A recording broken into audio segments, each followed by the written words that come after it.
Chapter 1. At the Opera. High society in New York in the early 1870s was a very small world.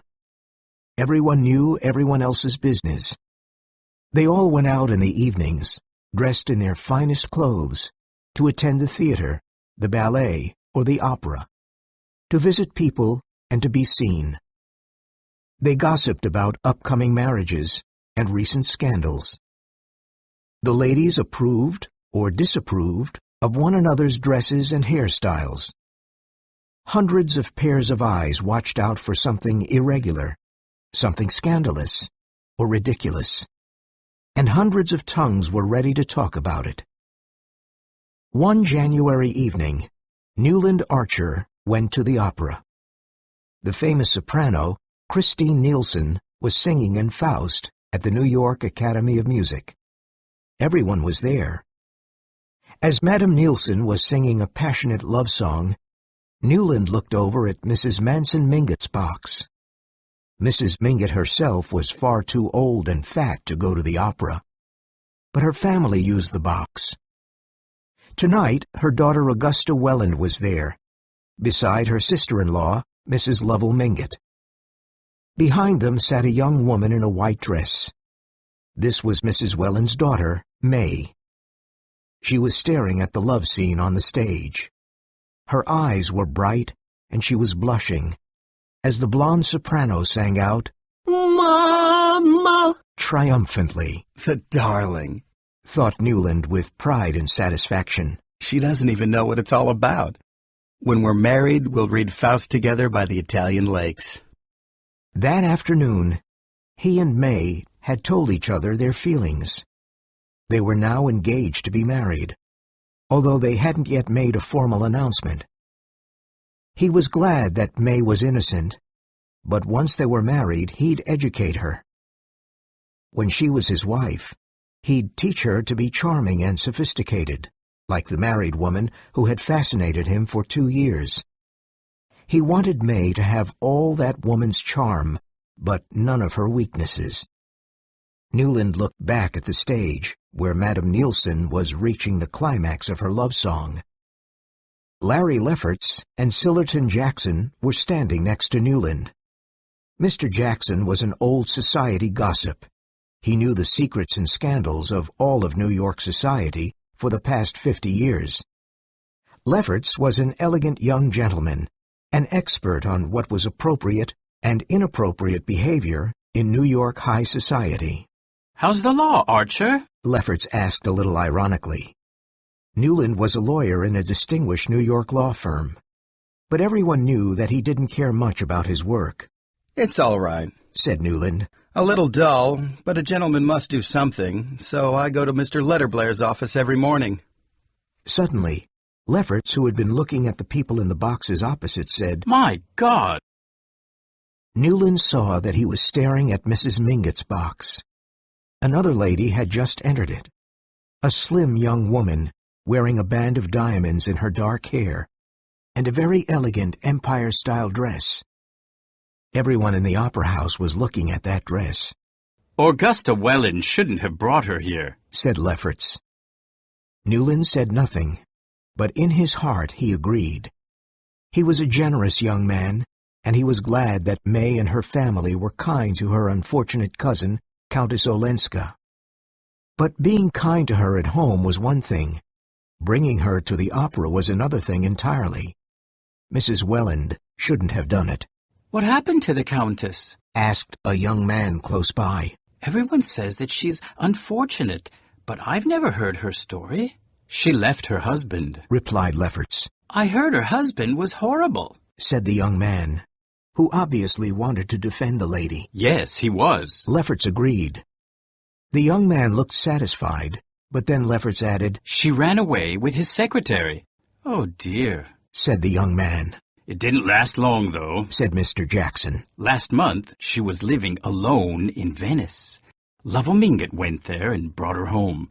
That's fine. A family should take care of its unfortunate members. But bringing her to the opera is a mistake. Especially with Miss Welland," said Lefferts.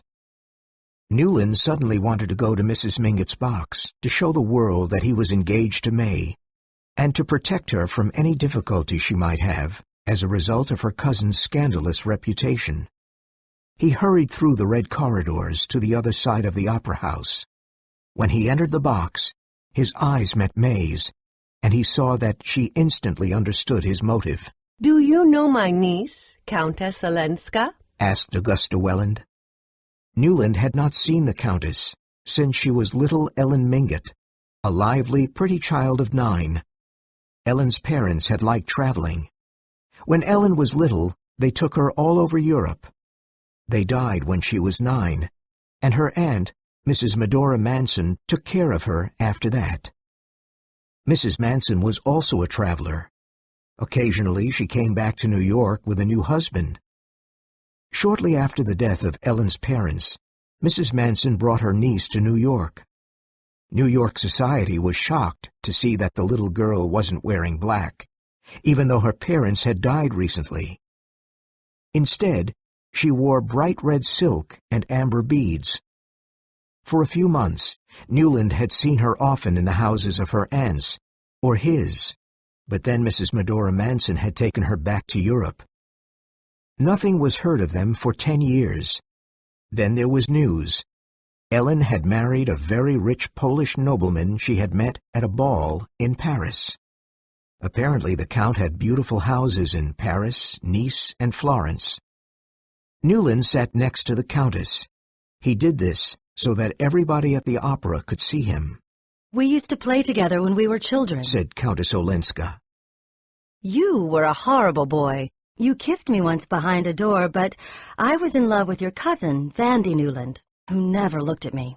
She looked around the opera house and said, "Yes, being here brings back all the old memories. I can imagine everybody here in children's clothing, just like long ago."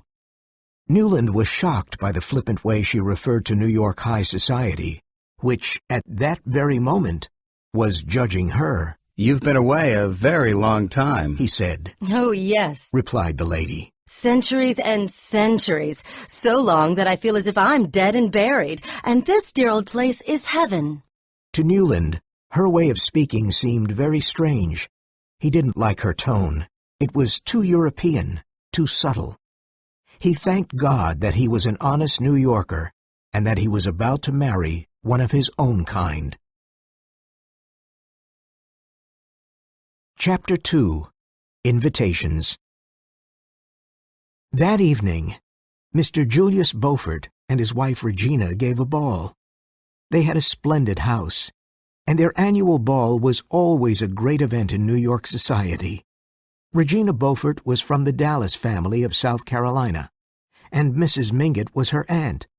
But her husband Julius, though rich and charming, was a mystery. He was a very successful banker, and he claimed to be English, but nobody knew his family, and his behavior wasn't at all what New York generally approved of. He had a mistress called Fanny Ring. Everybody, including his wife, knew about this mistress, but nobody discussed her openly. Beaufort kept another house and a carriage for Fanny Ring. When they whispered to each other, the members of New York high society said that it was a terrible scandal. Nevertheless, they continued to accept Beaufort's invitations. When Newland and May became engaged that afternoon, they had decided not to make a public announcement for some time. But now, Newland told May that he wanted to announce it at once, at the Beaufort's ball. They did so, and they were both very happy. Newland was sure that it was the right thing to do. In announcing his engagement, he was announcing the connection of two important New York families, the Archers and the Wellens. If people wanted to gossip about Countess Olenska, now they would be going against two powerful families, not just one. A few days later, Sillerton Jackson came to dinner at Newland's house, where he lived with his mother, Mrs. Archer, and his sister Janie. When dinner was over, the ladies went to the drawing room. Newland and Mr. Jackson stayed in the dining room to enjoy their brandy and cigars. Have you ever met Count Olenski? asked Newland. Yes, once. Mr. Jackson replied. He is a very handsome fellow. He collects china and women. I hear he'll pay any price for them. It's a good thing she left him. He sounds horrible. There are rumors about the Countess, said Mr. Jackson. I know, said Newland impatiently.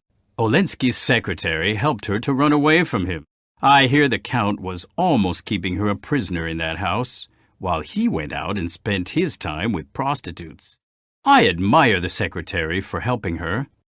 Any gentleman in his position would have done the same. Mr. Jackson smiled and looked at his cigar. I hear he was still helping her a year later, he said. They were seen together in Lausanne, Switzerland. They were living together. Newland hesitated for a moment and then said, And why not? Just because she made a mistake in marriage, why should her whole life be over? They say she wants to get a divorce, said Mr. Jackson. Good idea, Newland replied. Women ought to be free as we are. Mr. Jackson poured himself more brandy and said, Apparently, Count Olenski agrees with you. He never made any effort to get her back. When Newland had spoken so warmly about freedom for women, he had been entirely sincere, but in fact, he wasn't quite so radical as his words suggested. Privately, he thought that a nice woman would never take advantage of such freedom, even if it were given to her. A few days later, a terrible thing happened. Mrs. Lovell Mingott sent invitations out, asking people to a dinner party at her house to meet Countess Olenska. Of those invited, only 3 accepted. Everyone else said that they couldn't come. They gave no reason. They simply refused the invitation. This was an insult. Clearly, New York high society refused to meet Countess Olenska. This is awful, cried Mrs. Archer when Newland told her about it. We can't tolerate this. Our family is now linked to theirs through your engagement to dear May. We must do something. I know. Let's go and visit Cousin Henry and see what he has to say about it. Newland agreed. It was an excellent idea. Mr. and Mrs. Vanderluden were at the very top of New York society. Their family was old, not just by New York standards, but also by European standards, and they had several aristocratic relatives in Europe. If Mr. and Mrs. Vanderluden accepted Countess Olenska, the rest of New York society would have to accept her too. Newland and his mother went to see the Vanderludens that evening. When Mrs. Archer had explained all about Countess Olenska and the refusals of Mrs. Mingott's dinner invitations, the Vanderludens looked very worried indeed. Well, said Cousin Henry after a while, the Wellens and the Mingotts are connected to our family now, so we must do something about this. It is the principle of the thing that worries me. If an established New York family supports one of its members in her misfortune, the rest of society ought to accept that and support her too. He looked at his wife. My wife's cousin, the Duke of St. Austri, is coming to stay with us next week, said Mr. Vanderluden. We'll give a little dinner party for him and invite the Countess. Thank you so much, said Newland. That is sure to solve the problem. After the Archers had left, Mrs. Vanderluden took her elegant carriage and went to visit Mrs. Mingott. 2 hours later, everybody knew that Mrs. Vanderluden's carriage had been seen outside Mrs. Mingott's door. By the next morning, they also knew that the purpose of Mrs. Vanderluden's visit had been to invite Countess Olenska to a dinner party for the Duke of St. Austri. A week later, as he sat in the Vanderludens' drawing room, waiting for Ellen to arrive, Newland thought about her history and her strange, unconventional education. She walked into the drawing room half an hour late, wearing one glove and fastening a bracelet around her wrist, but she didn't look hurried or anxious. On the contrary, she was quite serene. As Henry Vanderluden introduced her to his wife's cousin, the Duke of St. Austri, it was clear that he thought he was doing her a great honor, but she didn't seem to think so. Apparently, she had already met the Duke in Nice. After dinner, the Duke sat beside her on the sofa in the drawing room, but after 20 minutes of conversation, Ellen left him and crossed the room to sit beside Newland.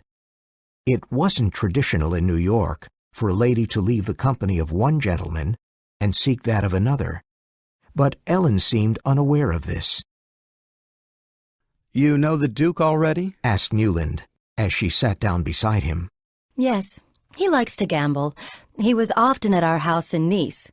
I think he's the dullest man I ever met, but people here seem to admire him. Newland was a little shocked, but he laughed. Tell me all about May, Said Ellen. Are you very much in love? As much as a man can be. Newland replied. Do you think there's a limit? If there is, I haven't found it. She smiled with real pleasure. Then it really is a romance. It wasn't arranged by your families? We don't allow our families to arrange our marriages here. Said Newland. She blushed. Ah, yes. She said. I had forgotten that everything here is good that was bad where I've come from. She looked down at her hands, and her lips trembled. I'm so sorry. He said. You are among friends here, you know. Yes, I know. Look, May has arrived. You'll want to hurry away and be with her. The drawing room was filling up with after-dinner guests. May was with her mother. She was wearing a beautiful white and silver dress. She looked like the goddess Diana. She's already surrounded by other men, Said Newland. Look, the Duke is being introduced to her. Then stay with me a little longer. Said Ellen quietly. Yes. Replied Newland. Mr. van der Luden came up and introduced Ellen to another gentleman. Newland stood up. Ellen turned to him and said, I'll see you tomorrow after 5, then. Yes, after 5. Newland replied, though he was confused. It was the first time she had mentioned an appointment. Chapter 3. Samarkand and New York. Countess Olenska lived in a bohemian part of the city, the kind of place where artists and writers live. At 5:30 the next day, Newland arrived at the house. An Italian maid showed him into the drawing room. She said that the Countess was out, but that she'd probably be home soon. Newland had spent the afternoon with May and her mother, going to visit friends and relatives. He had hardly had a moment to speak to May alone, so he hadn't told her about Countess Olenska's request, her command, that he should visit her after 5. But he knew that May would approve. She was always asking him to be kind to her cousin. After all, it had been in part to protect the Countess that he and May had announced their engagement sooner than they had planned. If Countess Olenska hadn't come to New York, he would still have been a free man. The drawing room was beautiful and unconventional. It smelled of spices. Several modern paintings in old frames hung on the red walls. French novels lay on the table, and beside them stood a vase with 2 roses in it. In New York, no one ever left books in the drawing room, and no one ever bought less than a dozen roses. He tried to imagine the drawing room in his future home with May. May and her mother would decide exactly how it should look, and it would be completely conventional, nothing like this room.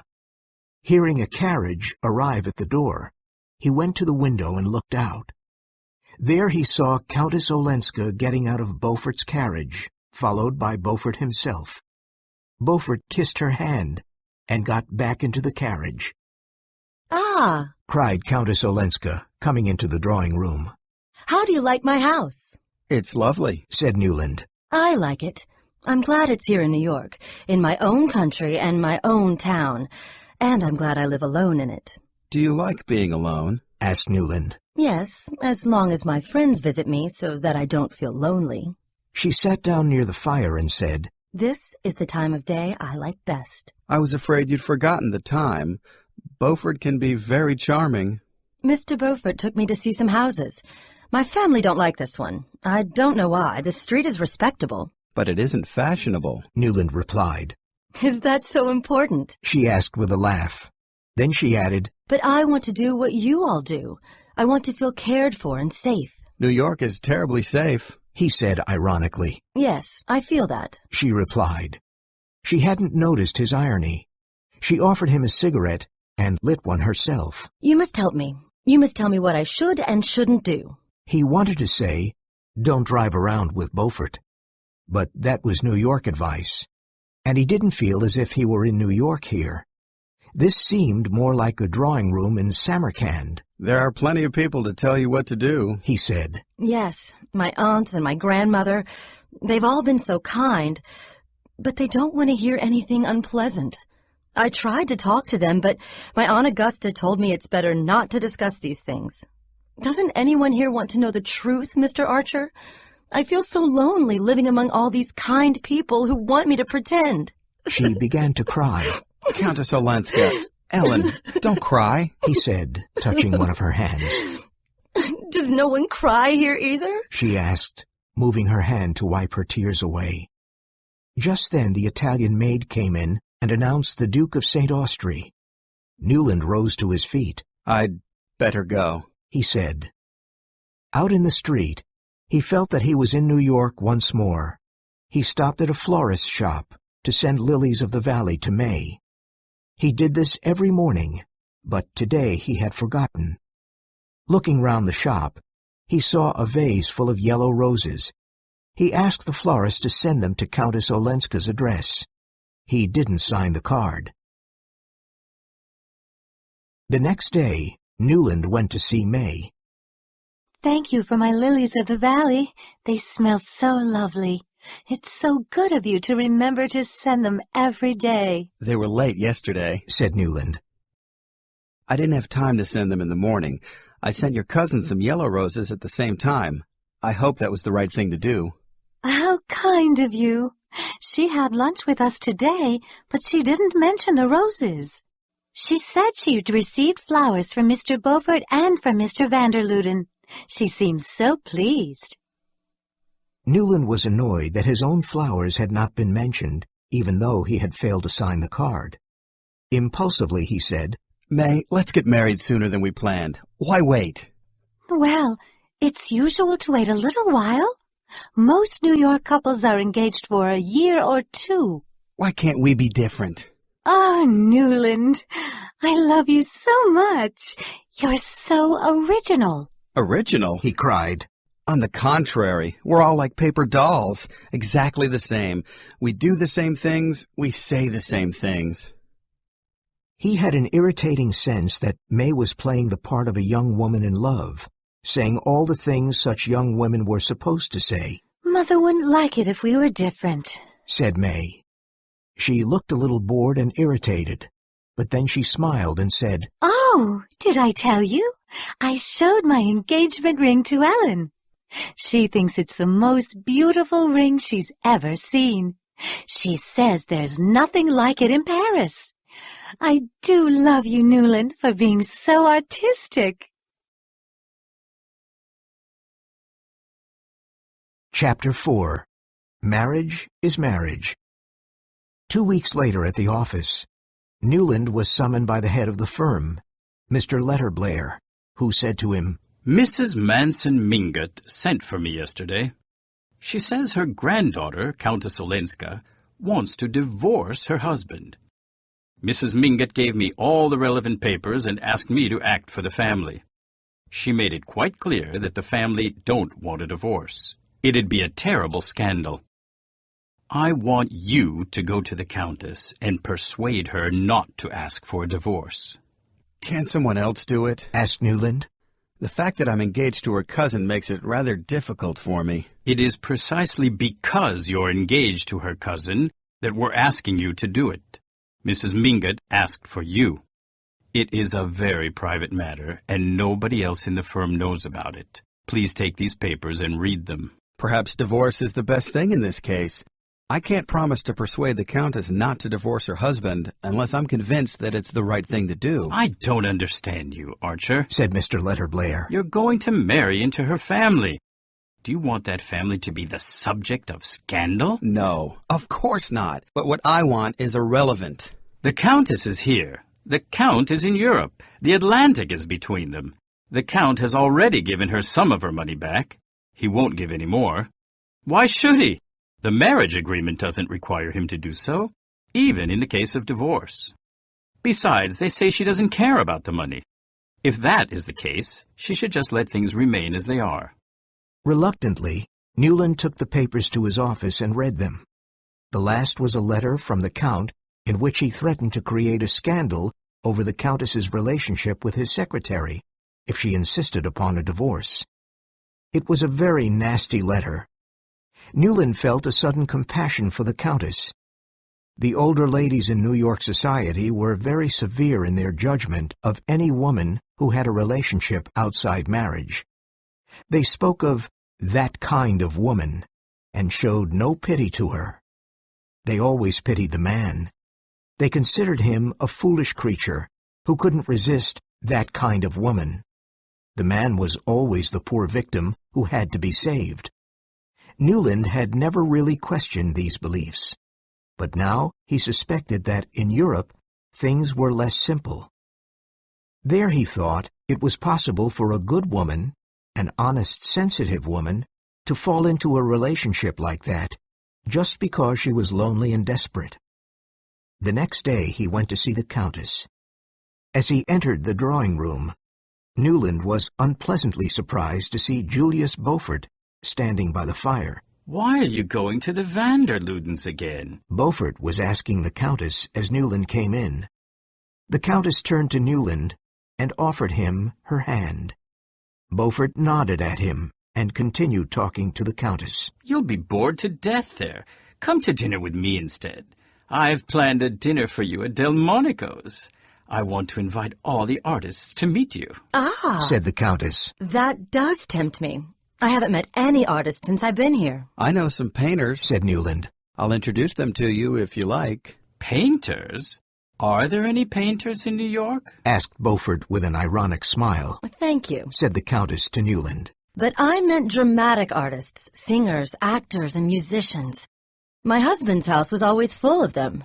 Then she turned to Beaufort, offered him her hand, and said, Good night. I have to discuss business with Mr. Archer. Beaufort kissed her hand, but he didn't look pleased. As he was leaving, he said, Archer, if you can persuade the Countess to come to Delmonico's on Sunday, you can come too. So you care about art, Mr. Archer? Asked the Countess when they were alone. Oh, yes. I always go to the exhibitions when I'm in London and Paris. I used to care about art too, but now I want a new life. I want to leave my old life behind and become an American, just like everyone else. You'll never be like everyone else, said Newland. Don't say that. I hate to be different. I want a new start. I know. Mr. Letterblair told me.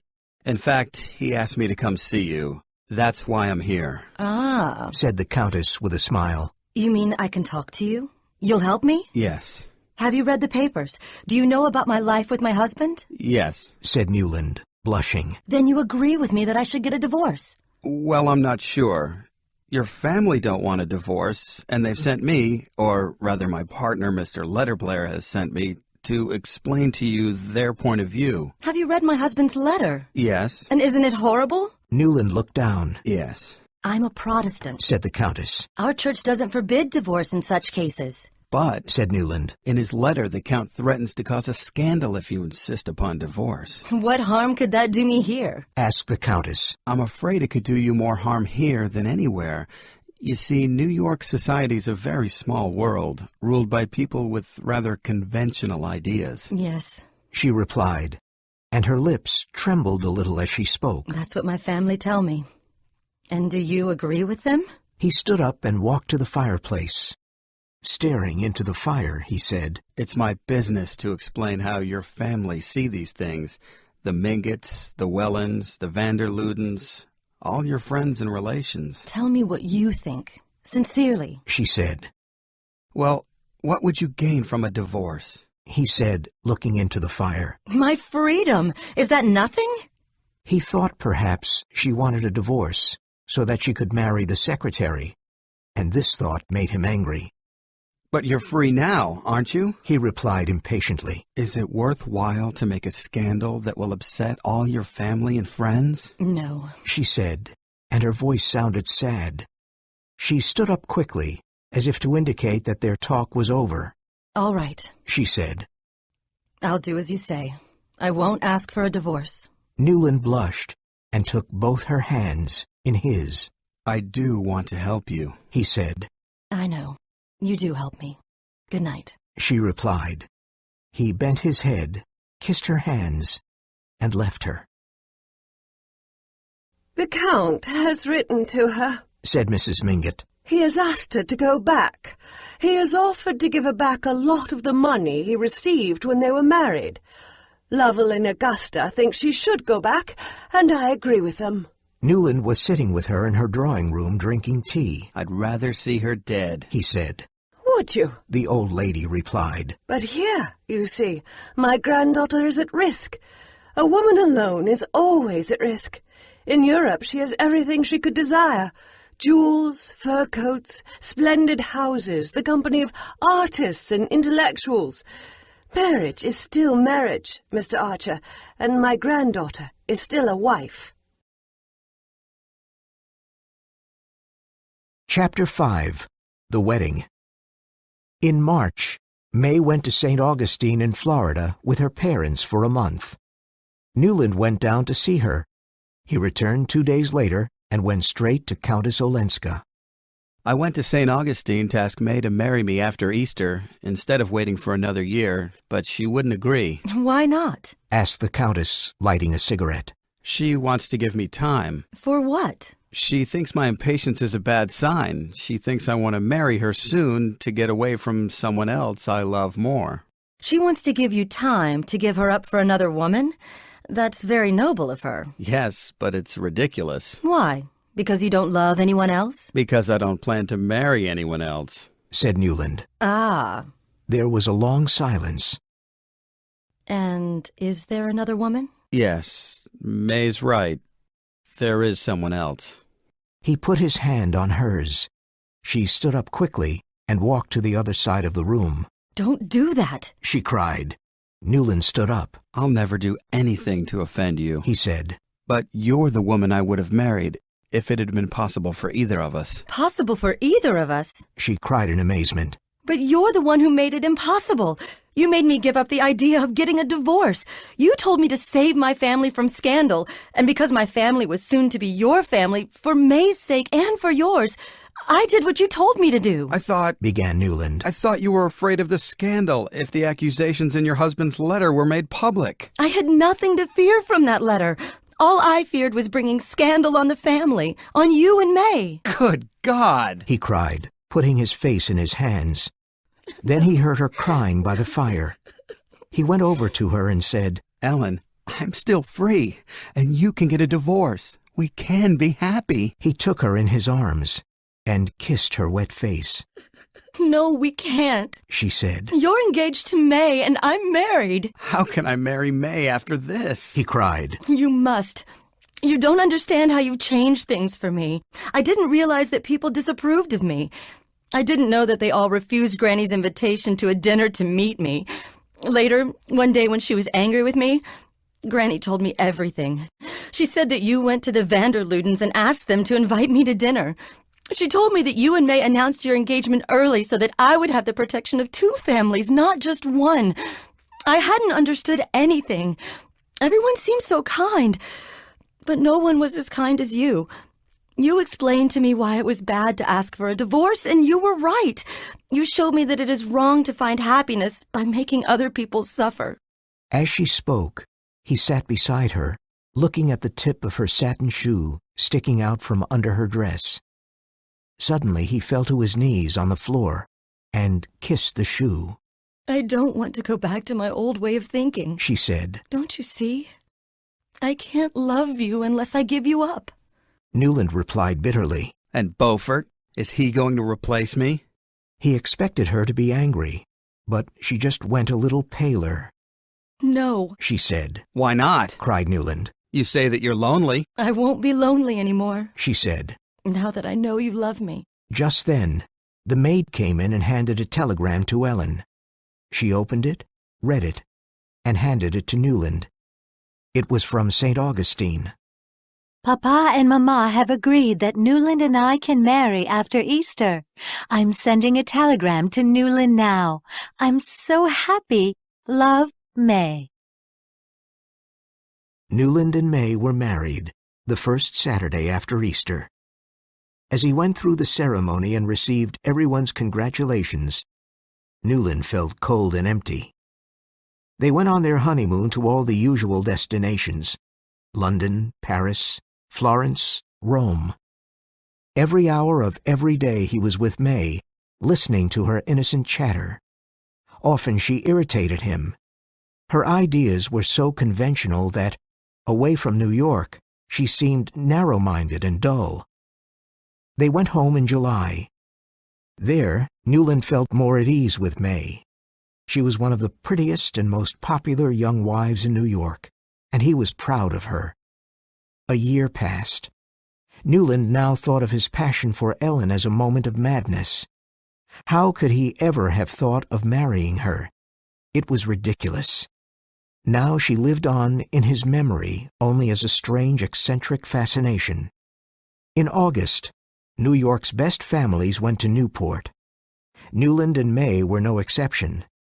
They were there with their families, Newland's mother and sister, May's parents, aunt and uncle.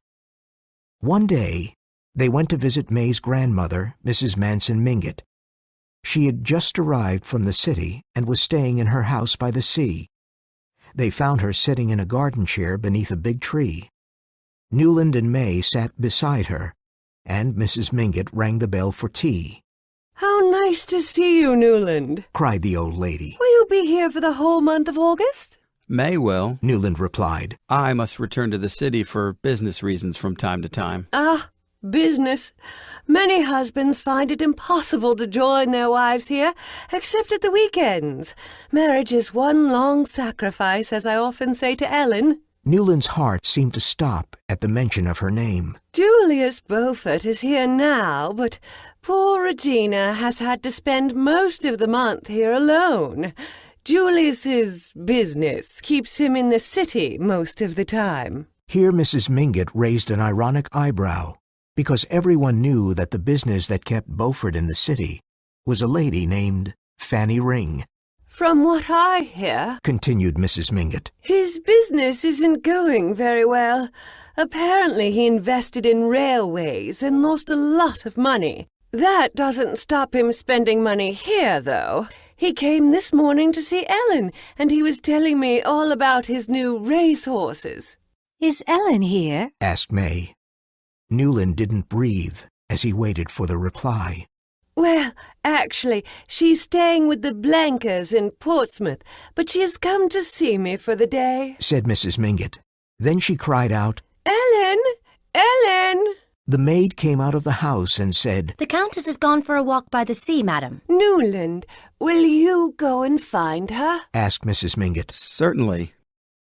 As Newland walked through the woods towards the sea, his heart beat fast. He'd heard her name mentioned often enough in the 18 months since he'd last seen her. He even knew the main events of her life. She'd spent the previous summer in Newport, but in the autumn, she'd moved to Washington. Hearing about her had never disturbed him before, but now that he was going to see her again, she became once more a warm, living presence for him, and he remembered the lovely drawing room with the red walls. Newland came out of the woods and looked down at the sea. There was a lighthouse and a pier.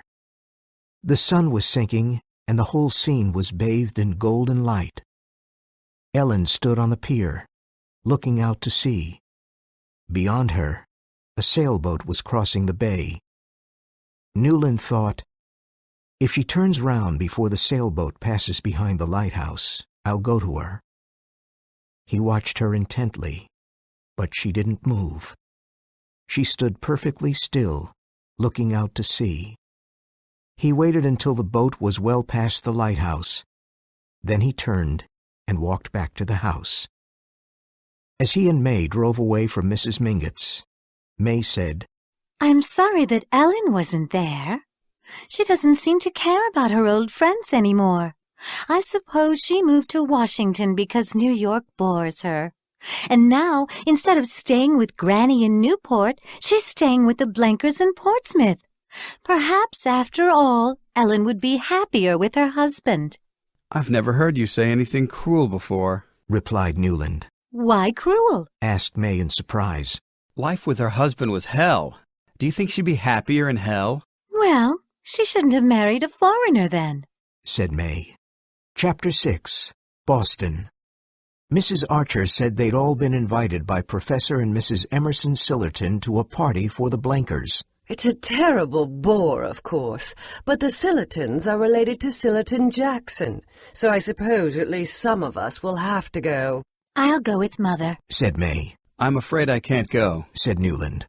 I've arranged to go to a farm in the north to look at some horses. Having said that he'd be gone all afternoon, it actually took him just an hour to drive up, see the horses, decide that he didn't want to buy them, and leave. The rest of the afternoon was free. He drove to the Blankers' house near Portsmouth.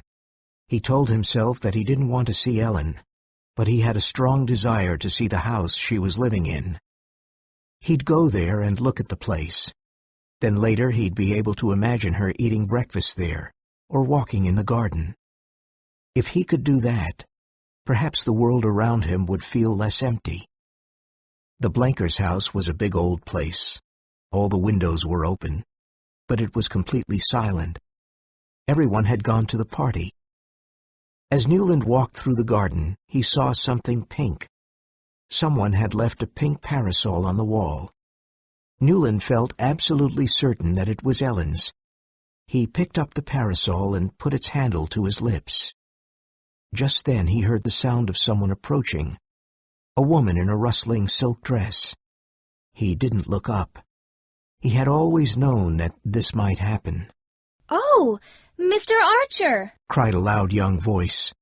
Looking up, he saw the youngest and largest of the Blinker girls standing before him. "Where did you come from?" "No one's home except for me. They all went to the party. Mother said I couldn't go because I have a cold. I was very disappointed, but it's not so bad now that you're here." She smiled at him. Has Countess Olenska gone to the party too? He asked. "No, she received a telegram yesterday and had to go to Boston." Then she saw the parasol in his hands and cried, "Oh, you found it! Thank goodness! I've been looking for it everywhere." She took the parasol from him, opened it, and put it over her large blonde head. Do you know where Countess Olenska is staying in Boston? Said Newland. I'm going there tomorrow on business, and I'd like to... How kind of you. She's staying at the Parker house. When he got home, Newland saw a letter from the office waiting for him on the table by the door. He opened it as he went into the drawing room, where he could hear voices. May and Mrs. Welland were back from the party. The letter contained nothing important. When he'd read it, Newland put it in his pocket and said to May, I've had a letter from the office. They want me to go to Boston tomorrow on business. The next morning he took the train to Boston and a taxi straight to the Parker house. But the receptionist told him that the Countess was out. Out? Repeated Newland, as if it were a word in a foreign language. He left the hotel and went for a walk in the park. As he was walking there, feeling anxious and frustrated, he suddenly saw her sitting on a bench under a tree. She looked rather tired and sad. She was holding a gray silk parasol. How could he ever have thought she'd have a pink one? He walked up to her. She looked up, startled, and said, "Oh." But then a lovely smile spread over her face. "Oh," she said again, in a different tone. Newland sat beside her on the bench. I'm here on business, he said. What a surprise to see you here. He didn't know what he was saying. He felt as though he were shouting at her across a large distance, and that she might vanish before he could get to her. "I'm here on business, too," she said. What business? He asked. "Very unconventional business," she said with a smile. "I've just refused to take back a sum of money that belonged to me." Your husband has come here to meet you? "No. At this time of year, he is always at Baden-Baden. He sent a messenger, his secretary." She said the word as casually as if it were any other word in her vocabulary. "But I've refused, and I'll go back to Portsmouth by the afternoon train." She looked at Newland for a while, then said, "You haven't changed." He felt like saying, I had, till I saw you again. Instead, he stood up and said, Let's go out to lunch together. Why not? Haven't we done all we could? "You mustn't say things like that to me." I'll say anything you like, or nothing. I won't open my mouth unless you tell me to. I just want to listen to your voice. It's 100 years since we met. It may be another 100 before we meet again. Why didn't you come down to meet me by the sea that day at Granny's? She asked suddenly. Because you didn't look round. You didn't know I was there. I told myself that I wouldn't go to you unless you looked round. He laughed at his own childishness. But I didn't look round deliberately. I knew you were there. When you drove in, I recognized the carriage, so I went down to the beach. To get as far away from me as you could? Yes. He laughed again. Well, you see, it's no use. My business in Boston was simply to find you. Come on, let's go to lunch. At the restaurant, they talked and were silent. The silences weren't embarrassing. They were just as natural as the conversation. She told him what she'd been doing in the 18 months since they'd last met. I was so glad to come home to my friends and relatives in New York, she said. But after a while, I realized that I was too different to feel at home there, so I moved to Washington. I'll probably stay in Washington. You meet a greater variety of people and opinions there. People in New York blindly follow tradition, and the tradition they follow is somebody else's. Do you think Christopher Columbus would have taken all that trouble to cross the Atlantic if he had known that people in America would make a bad copy of European society? She smiled, but Newland felt irritated by her criticism of New York. Do you say that kind of thing to Beaufort? He asked. I haven't seen him for a long time, but I used to, and he understood me. You don't like us, cried Newland. And you like Beaufort because he's European. You think we're boring. Why don't you go back to Europe? He thought she'd be angry with him for saying that. But instead she sat in thoughtful silence for a while, and then said, I stay here because of you. He blushed and waited in silence, hoping that she would say more. At least, she added after a while, it was you who taught me that under the conventionality there are fine values, that people here care about their families and look after each other in a way that would seem strange where I come from. All the exquisite pleasures of Europe seemed empty and cheap then. He wanted to say, at least you've experienced exquisite pleasures. I never have. But he looked at her in silence. I've wanted to have this conversation for a long time, she said. I wanted to tell you how much you've changed me. You've changed me, too, cried Newland. Don't forget, I'm the man who married one woman because another one told him to. She blushed and said, You promised not to say things like that to me. Ah, how like a woman, said Newland. None of you has the courage to talk about the bad things. Is it a bad thing? For May? She asked. He heard the tenderness with which she spoke her cousin's name. Well, she continued, didn't you tell me that we always have to think of the feelings of others? We always have to think of the family to try to make them happy? If you think that my marriage is a success, you're mistaken. If you think that by giving me up you've made May happy, you're wrong. You gave me my first glimpse of real life, and then you told me to continue the false life. No one could endure that. I'm enduring it, she cried, her eyes full of tears. Suddenly her entire soul, everything she was feeling, was expressed in her face. You too? Oh, all this time you've been going through this misery too? For answer, the tears flowed down her face. Don't go back to Europe. Please, don't go, he said. I won't, she replied. As long as we can stand it. He sat in silence, trying to fix her words in his memory. He knew that he would never again feel entirely alone.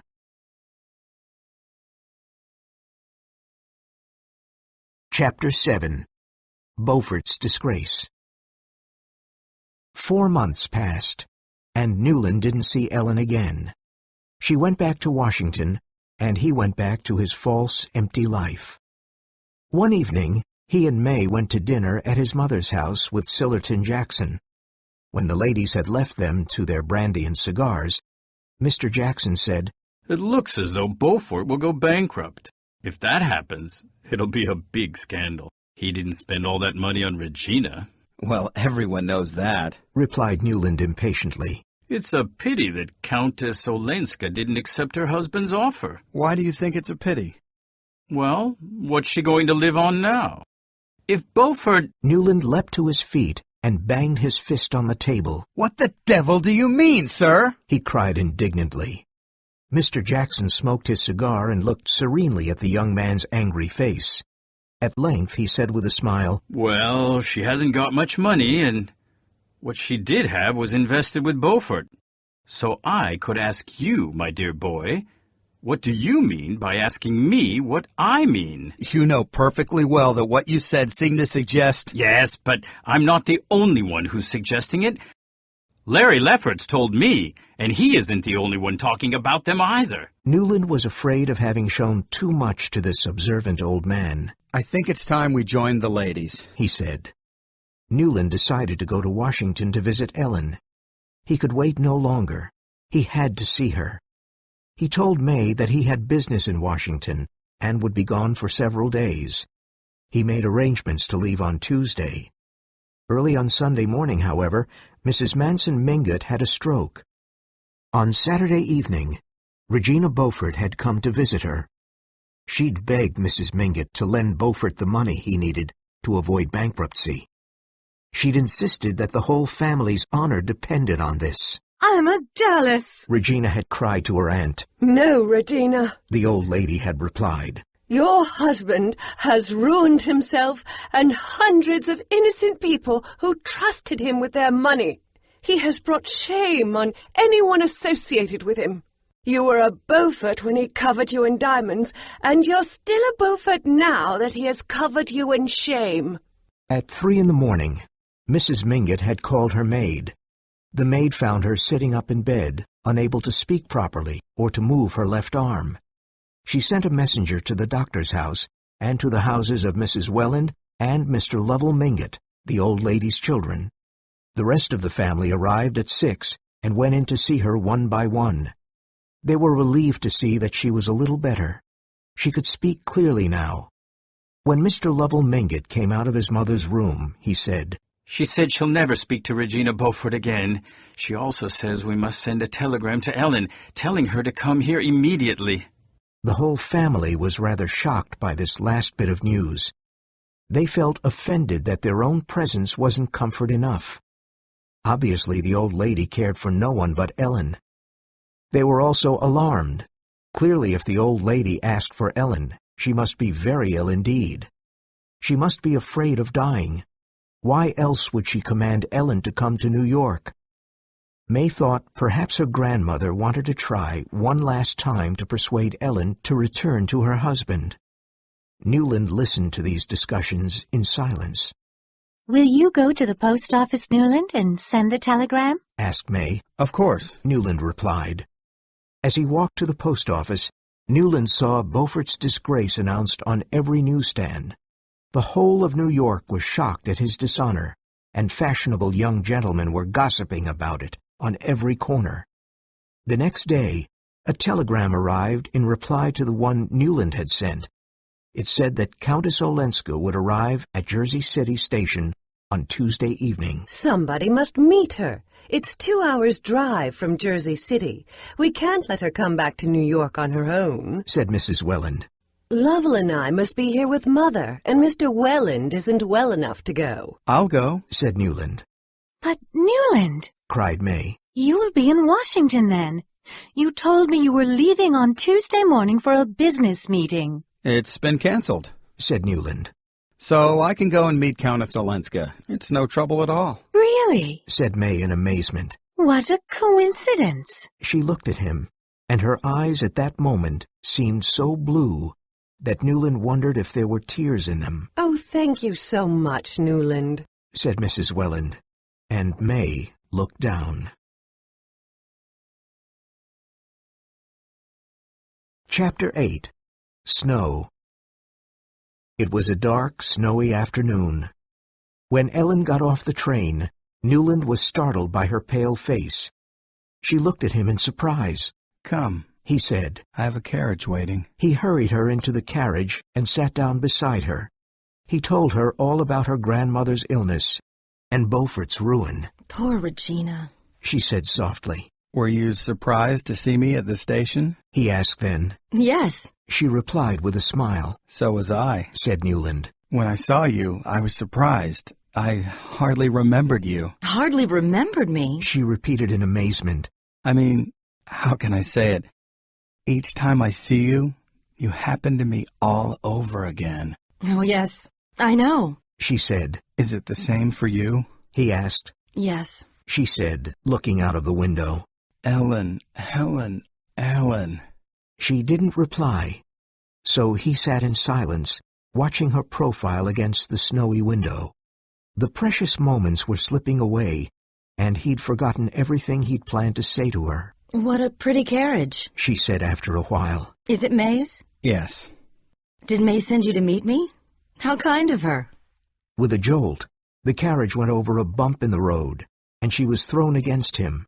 He put his arm around her and said, We can't go on like this, Ellen. We can't be together and not be together. You shouldn't have come today, she cried. Suddenly, she threw her arms around his neck and kissed him. Then she turned away and looked out of the window, trying to keep as far away from him as possible. Don't be afraid of me, he said. I know you don't want a squalid affair, and neither do I. I want us to be together, really together. Not just for an hour in secret with days of longing in between. You chose a good place to tell me that, she said, laughing. Why? Because this is my wife's carriage? All right, let's get out and walk. I'm sure you're not afraid of a little snow. No, I won't get out and walk, because I must go to Granny's. That's what I'm here for. And you'll sit beside me and talk to me. Not about visions, but about realities. This is the only reality, he said. She sat silent as the carriage turned into Fifth Avenue. Do you want me to live with you as your mistress since I can't be your wife? She asked. The crudeness of the question startled him. Women in New York high society never used that word, even when they were talking about Fanny Ring. Ellen spoke it clearly and simply, as if it were a normal word in her vocabulary. I want to go away with you, to a world where words like that, ideas like that, don't exist. A world where we'll just be two human beings who love each other. She laughed again. Oh, my dear, where is that country? She said. Have you ever been there? The carriage had crossed 42nd Street. May's excellent horses were pulling them quickly to the end of their journey. Soon the precious 2 hours would be over. So, what is your plan for us? Asked Newland. For us? There is no us in that sense. We're near each other only if we stay far from each other. Then we can be ourselves. Otherwise, we're only Newland Archer, the husband of Ellen Olenska's cousin, and Ellen Olenska, the cousin of Newland Archer's wife, trying to be happy behind the backs of the people who trusted them. I'm beyond that, said Newland. No, you're not, cried Ellen. You've never been beyond, but I have, and it isn't a place you and I want to be. He sat in silence, full of pain. Then he called to the driver and asked him to stop the carriage. Why are we stopping? This isn't Granny's, said Ellen in surprise. No, but I'll get out here, he replied, opening the door and stepping out into the snow. You're right. I shouldn't have come to meet you, he whispered to her. Then he called to the driver. Drive on. That evening, May returned from Mrs. Mingott's house just before dinner. Newland and May dined alone. Why didn't you come back to Granny's? Asked May as the servant filled her wine glass. I had some letters to write. Besides, I didn't know you were staying there. I thought you'd be at home. She didn't reply, and he noticed that she looked tired and sad. For the first time, Newland thought that perhaps the monotony of their life together caused her pain too. Then he remembered that as he was leaving Mrs. Mingott's house to go to Jersey City, she'd said to him, I'll see you back here, then. He'd replied. Yes. But he'd immediately forgotten about it. He had had other things to think of. Now he felt slightly irritated that she should be offended by so trivial an omission after 2 years of marriage. After dinner, they went to the library for coffee. He sat down to read a history book. When they were engaged, he used to read poetry aloud to her. But after their marriage, he'd stopped doing that. Her comments on the poems were too depressing. Now he preferred to read history in peace. May took out her embroidery and started working on it. She wasn't very good at embroidering, but all the other wives embroidered cushion covers for their husbands, so May did it too. Every time he looked up from his book, there she was. Her sapphire engagement ring and gold wedding ring gleamed in the lamplight. She'll always be the same, thought Newland. In all the years to come, she'll never surprise me with a new idea or emotion. She was maturing into a copy of her mother. He put down his book, went to the window, opened it, and leaned out into the icy air. The snow was still falling. Big soft flakes of it were blowing in the wind. Newland, Said May. what are you doing? I want some fresh air. It's stifling in here. Please shut the window. You'll catch your death. He shut the window and turned to her. Catch my death. He repeated in a sarcastic voice. He wanted to say, I've caught my death already. I've been dead for months and months. But then he had another thought. What if May dies? Young, healthy people like May sometimes get ill and die. What if that happened to May? Then I would be free. She looked up at him in surprise. Newland, are you all right? Are you feeling ill? No. He said, returning to his chair. As he passed by her, he put his hand on her hair. Poor May. Poor? Why poor? She said with a nervous laugh. Because I'll never be able to open a window without worrying you. He replied. For a moment, she was silent. And then she said, I'll never worry if you're happy. My dear, I'll never be happy unless I can open windows. In this weather? She cried. Newland sighed and returned to his book.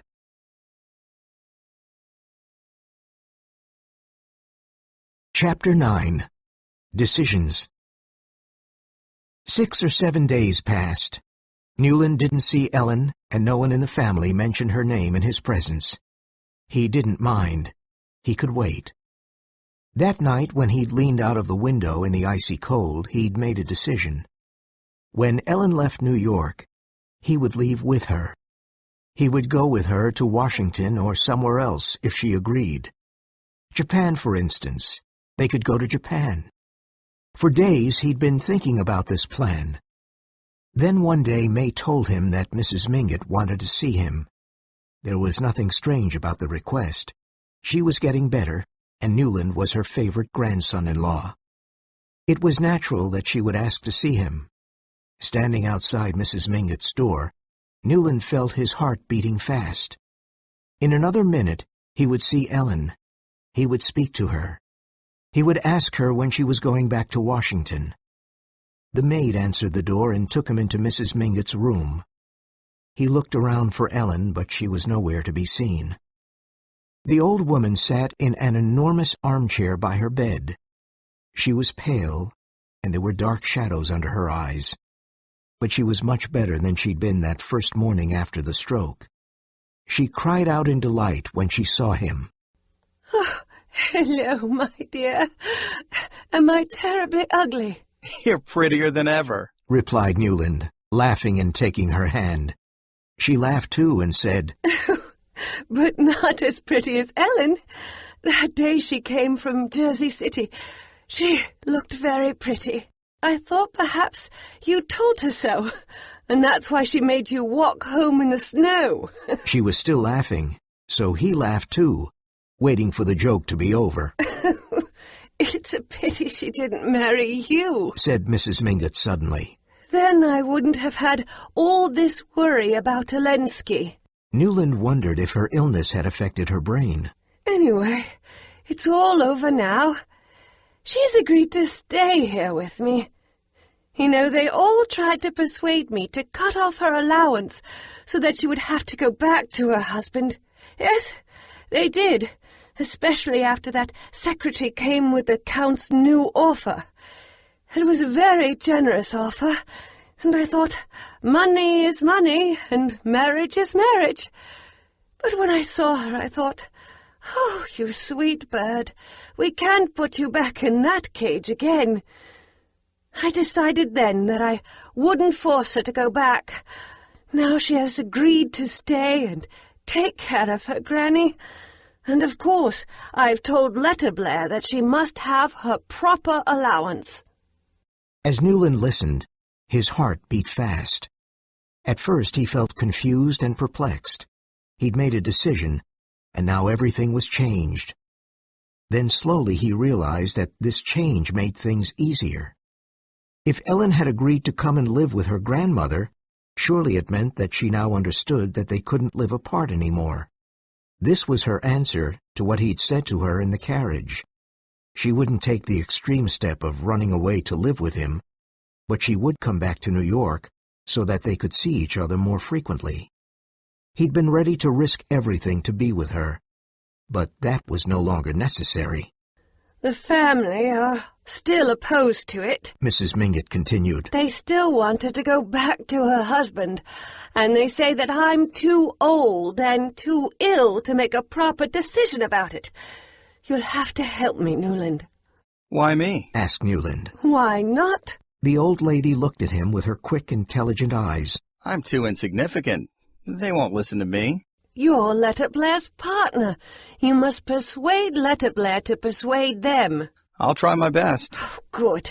I knew you would, because they never quoted you when they were saying that everyone thought it was her duty to go home. He wondered if they had quoted May, but he didn't ask. Is Countess Olenska in? He asked instead. No, she went to see Regina Beaufort. I told her that I'll never speak to Regina Beaufort again, but she said, "Oh, come on, Granny.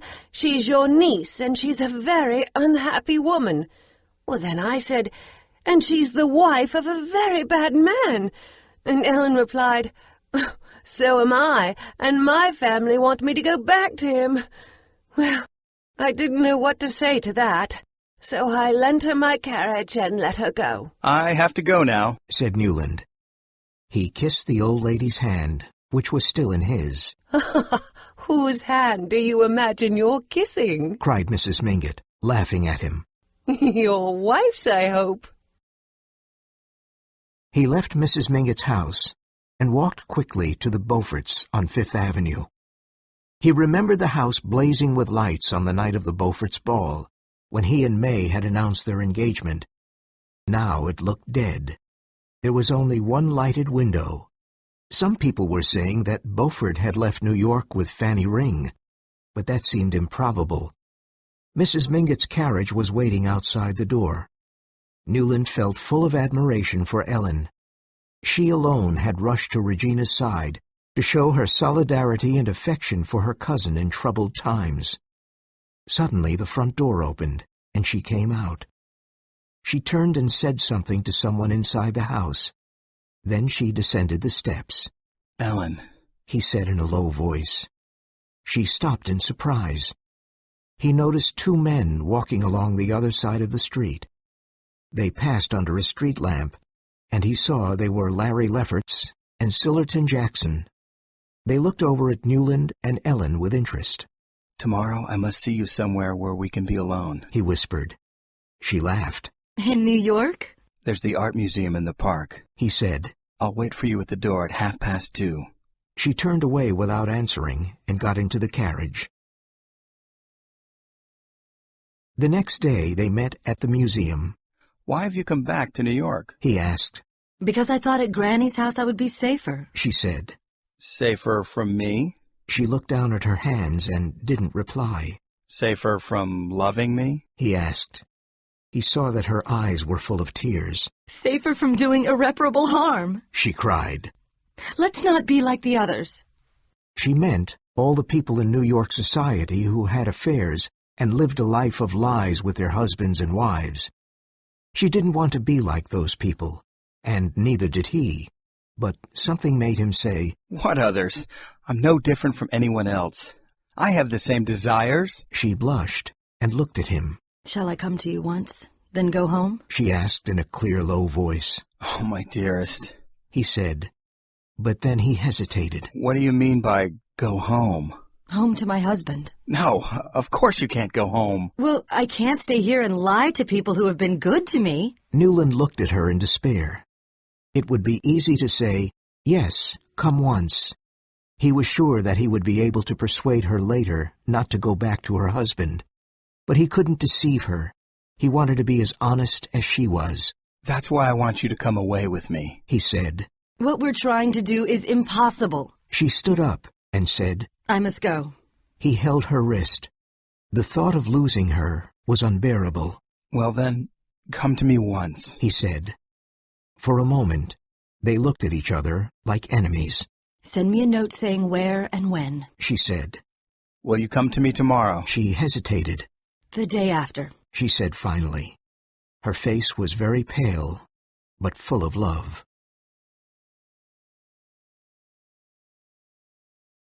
Chapter 10. A Farewell Dinner. The next evening, Faust was playing at the New York Academy of Music again.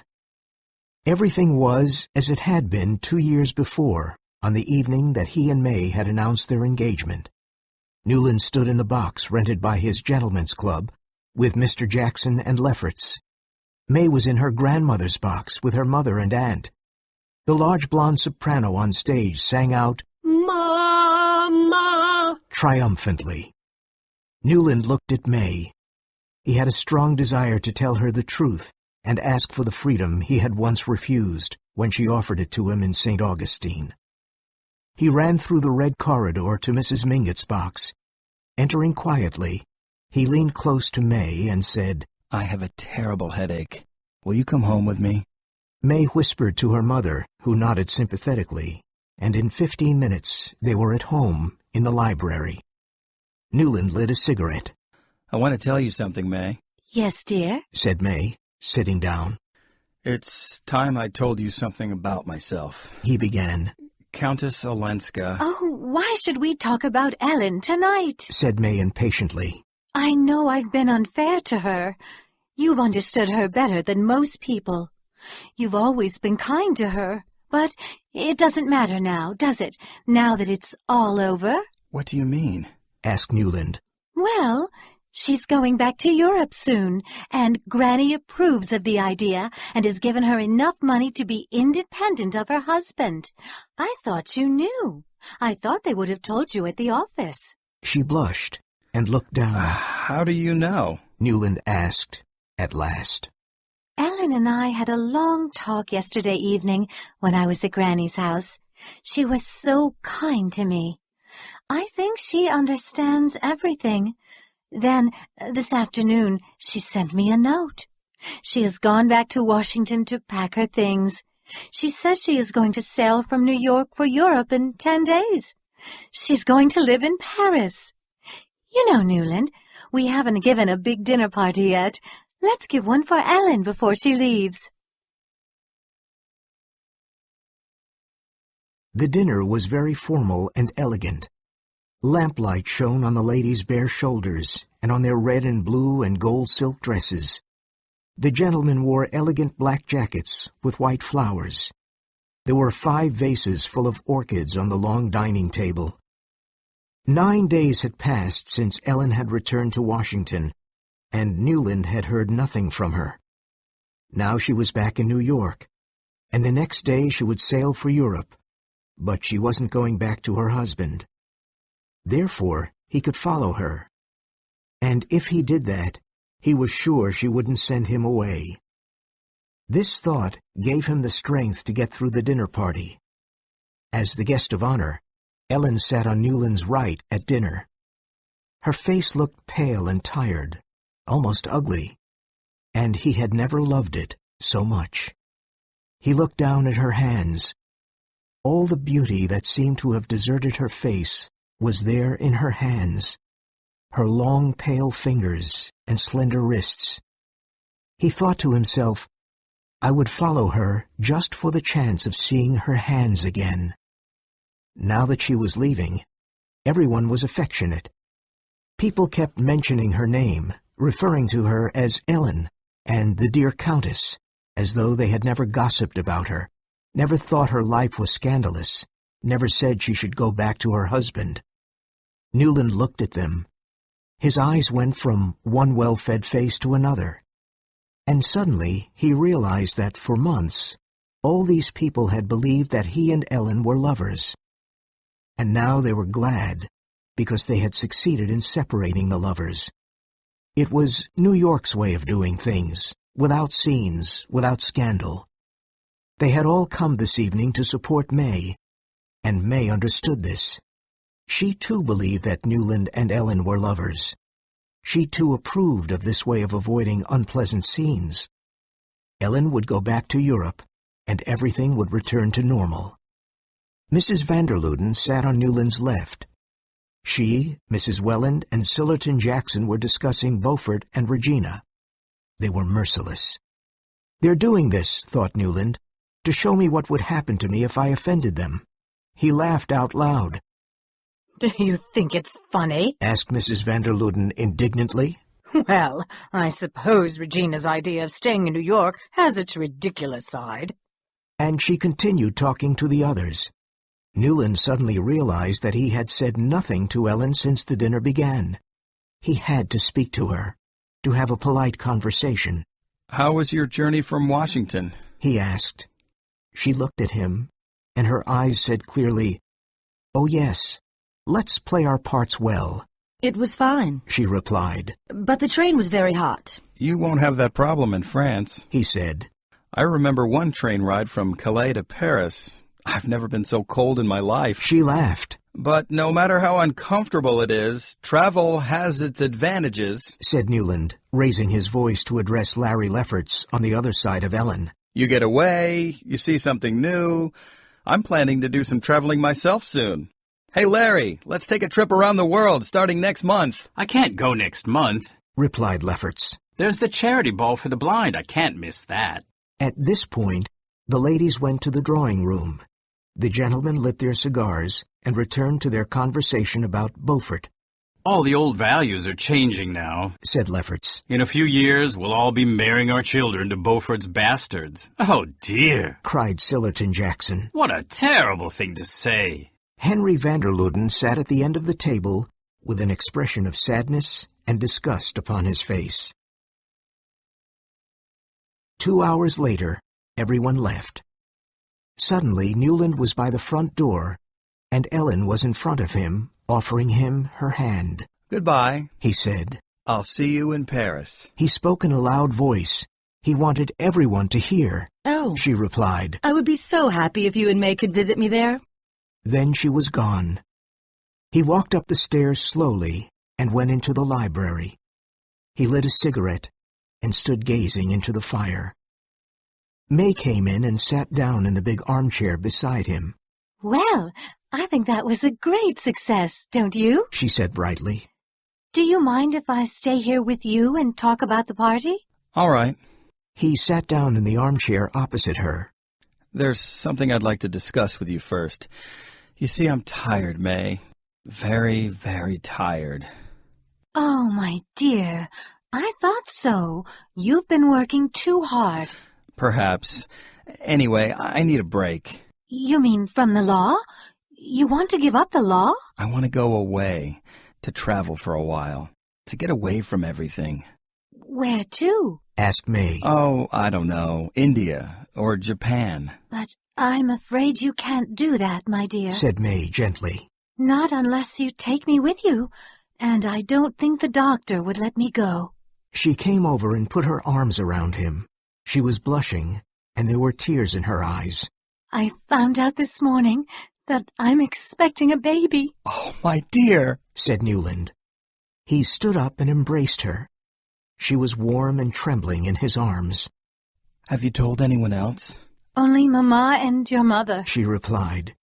He couldn't see her face. It was buried in his shoulder. Oh, and Ellen. I told Ellen. You remember I told you that we had a long talk, and she was very kind to me. "Yes, I remember. But wasn't that 2 weeks ago? I thought you said you just found out this morning." Yes, said May.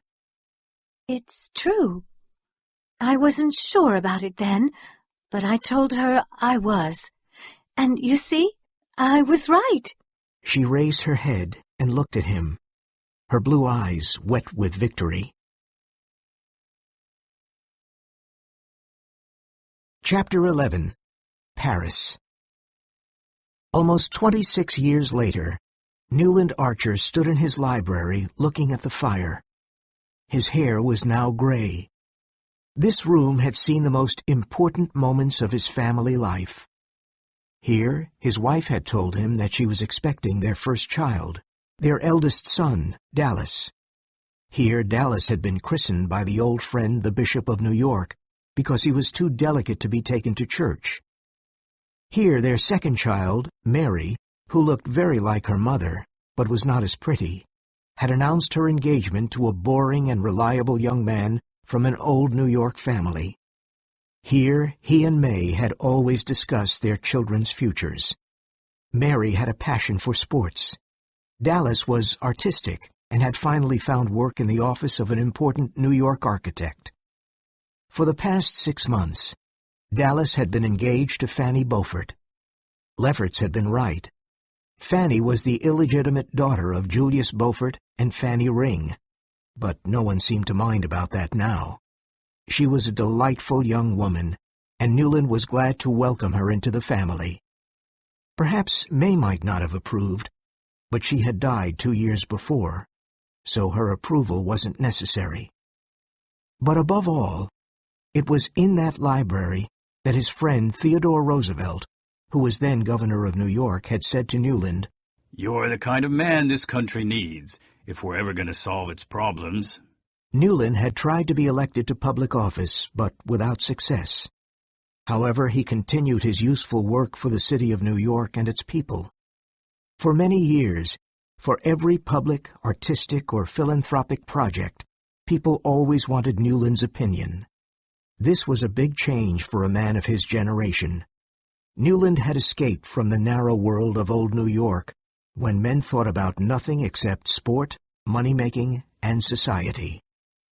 Even so, Newland knew he had missed something, the flower of life. When he thought of Ellen Olenska, it was abstractly, serenely, as one might think of an imaginary beloved in a book or a picture. She had become the image of all he had missed in life, and that image had kept him from other women. He had been a faithful husband, and when May had died, he had honestly mourned her. Their long years together had taught him that it doesn't really matter if marriage is a dull duty, as long as it kept the dignity of a duty. The phone rang. "Hello, Dad?" said a lively young voice from Chicago. "It's Dallas.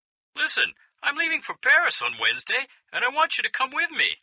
I have to go for business, but if you come too, we can make it a holiday. Our last father and son holiday before I get married." Newland felt a little nervous. May hadn't liked traveling. Now he was used to that quiet life, and the idea of going abroad was a little frightening. But Dallas was right. It was their last chance to take a holiday alone, together. Yes, all right, he said, laughing. It was strange to be in Paris. For the first few years after Ellen had left New York, Newland had often thought of Paris as the setting of her life. He had imagined the horse-chestnut trees on the boulevards, flowering in the spring, the great river rolling under its splendid bridges, the life of art and study and pleasure. And now here it was. He was walking down those boulevards with his son, and his heart was beating fast.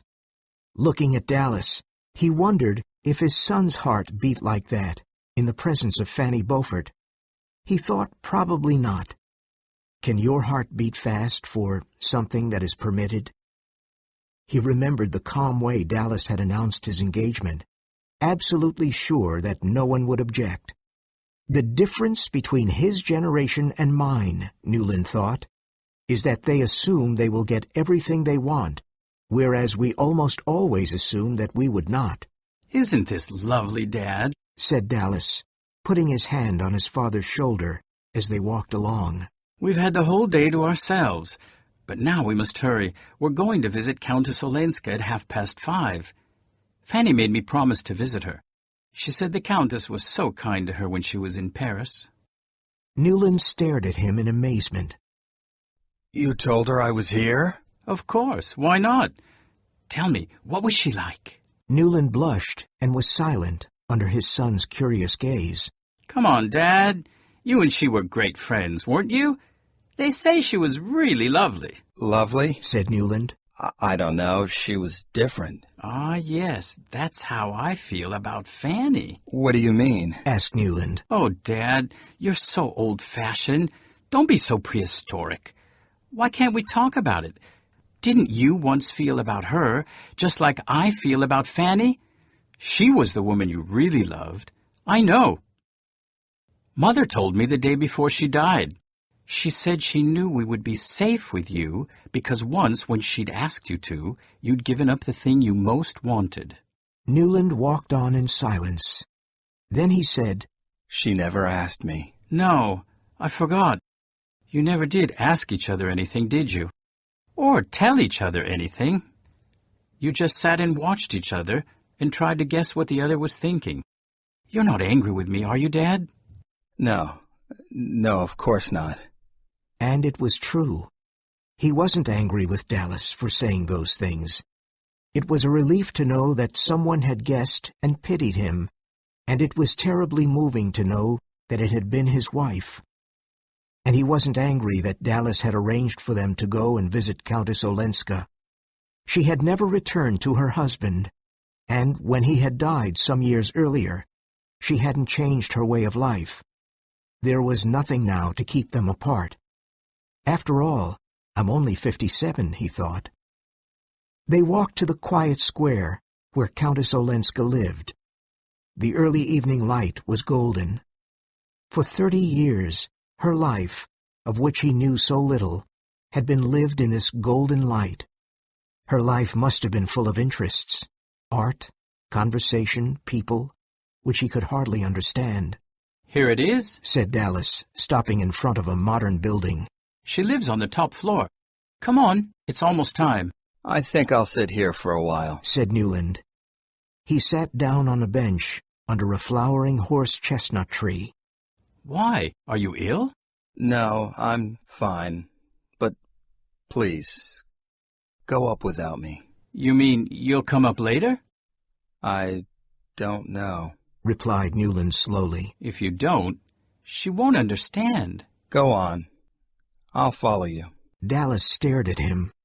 But what shall I say to her? My dear boy, you always know what to say. All right. Shall I say that you're old-fashioned and prefer to walk up 5 flights of stairs because you don't like lifts? Just say I'm old-fashioned. That'll be enough. Looking perplexed, Dallas turned and walked into the building. Newland sat on the bench and gazed up at the balcony and the windows on the top floor. He calculated the time it would take Dallas to go up in the lift, ring the doorbell, be admitted, and walk into the drawing room.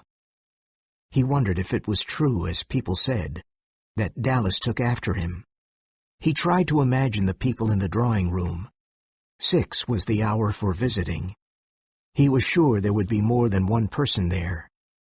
Among them would be a pale lady with dark hair. She would hold out her hand to Dallas. He thought she would be sitting near the fire. There would be flowers on the table beside her. It's more real to me here than if I went up, he thought. He sat on the bench for a long time as the golden light faded and the evening came. He watched the lights come on in the room behind the windows on the top floor. Then a maid came out and closed the shutters. Newland Archer got up from the bench and walked back alone to the hotel.